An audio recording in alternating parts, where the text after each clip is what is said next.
جب امام مہدی کا ظہور ہوگا تو سب سے پہلے امام فرمائیں گے جو آدم کو دیکھنا چاہتا ہے وہ مجھے دیکھے، جو نوح کو سننا چاہتا ہے وہ مجھے سنے، جو موسیٰ سے ملنا چاہتا ہے وہ مجھ سے مل لے، جو ابراہیم کو پانا چاہتا ہے وہ مجھے پالے۔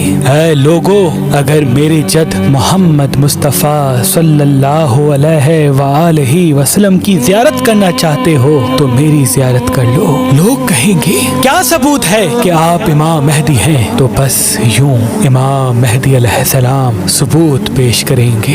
امام مہدی علیہ السلام کے ہاتھ میں ایک عصا ہوگا جو جنت کے درخت کی ایک شاخ ہوگی۔ امام مہدی زمین پہ جہاں جہاں وہ عصا ماریں گے وہاں وہاں سے پودے نکلیں گے اور فوراً درخت بن جائیں گے اور اپنے پھل ظاہر کر کے امام کی امامت کی گواہی دیں گے۔ اور امام مہدی کے پاس وہ علم ہوگا جو رسول اللہ نے امام علی کو دیا تھا، ہاتھوں میں وہ تلوار ہوگی جو آپ کے دادا علی ابن ابی طالب علیہ السلام اپنے ہاتھوں میں اٹھایا کرتے تھے، اور وہ علم اور تلوار لوگوں سے مخاطب ہو کے کہے گی کہ آج ہم صحیح ہاتھ میں موجود ہیں۔ امام مہدی کے ہاتھ میں اللہ شفا کو رکھے گا۔ امام جس کو ہاتھ لگائیں گے تو اس انسان سے لا علاج مرض بھی ختم ہو جائے گا۔ پھر سید حسنی امام کے پاس آ کر کہیں گے اگر آپ واقعی سچے ہیں تو رسول اللہ کی زرہ دکھائیں۔ امام مہدی علیہ السلام وہ زرہ سید حسنی کو دیں گے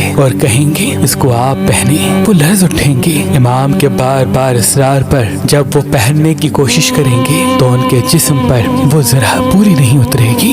دوسرے لوگ بھی آگے آ کر پہننے کی کوشش کریں گے تو کسی کے جسم پر وہ زرہ پوری نہیں اترے گی۔ پھر امام مہدی علیہ السلام اپنے جسم مبارک پر رسول اللہ کی زرہ پہنیں گے، ان کا جسم نور کی مانند چمکتا رہے گا، لوگ ان کے ہاتھوں کو چومنا شروع کر دیں گے۔ اتنے میں آسمان سے 3313 فرشتے آئیں گے اور امام کے ہاتھ پہ بیعت کریں گے۔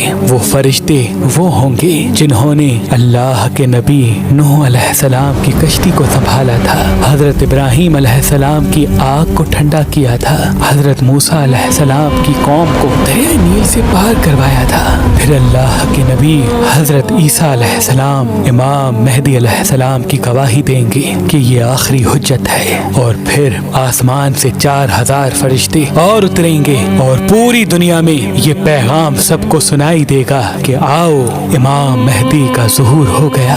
لوگ یہ سوچیں گے کہ امام کے پاس جائیں، اپنے کھانے پینے کا سامان بھی لے کے جائیں، تو ساتھ ساتھ فضا میں یہ آواز بلند ہوگی کہ اپنے ساتھ کھانے پینے کا سامان نہ لانا، کیونکہ امام مہدی کے پاس حضرت موسیٰ علیہ السلام کا وہ پتھر موجود ہے۔ جب وہ پتھر زمین پہ گرتا ہے تو ان سے 12 نہریں نکلتی ہیں، جو ان سے پانی پیتا ہے نہ ان کو بھوک لگتی ہے نہ پیاس۔ اس دنیا میں اللہ نے علم کے 27 حروف تخلیق کیے۔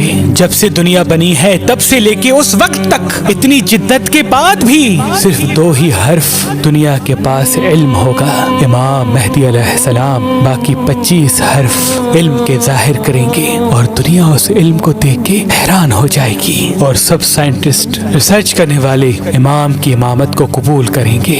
امام مہدی کا ظہور اللہ کے گھر سے ہوگا، اور امام مہدی علیہ السلام پہلا خطبہ خانہ کعبہ سے دیں گے، پھر آپ روضہ رسول کی طرف رخصت ہوں گے اور وہاں سے کوفہ کی طرف روانہ ہوں گے۔ آپ کی حکومت تقریباً 309 سال تک زمین پہ قائم ہوگی، اور یوں اس زمین سے غریب اور امیر کا فرق ختم ہو جائے گا۔ لوگ ایک دوسرے کا دل کبھی نہیں توڑیں گے، کوئی بھی کسی پہ ظلم نہیں کرے گا، ہر کوئی ایک دوسرے کا احساس کرنے لگے گا، محبت امن کے ساتھ ہر انسان زندگی بسر کرے گا، اور یوں یہ دنیا جنت کا عکس بن جائے گی۔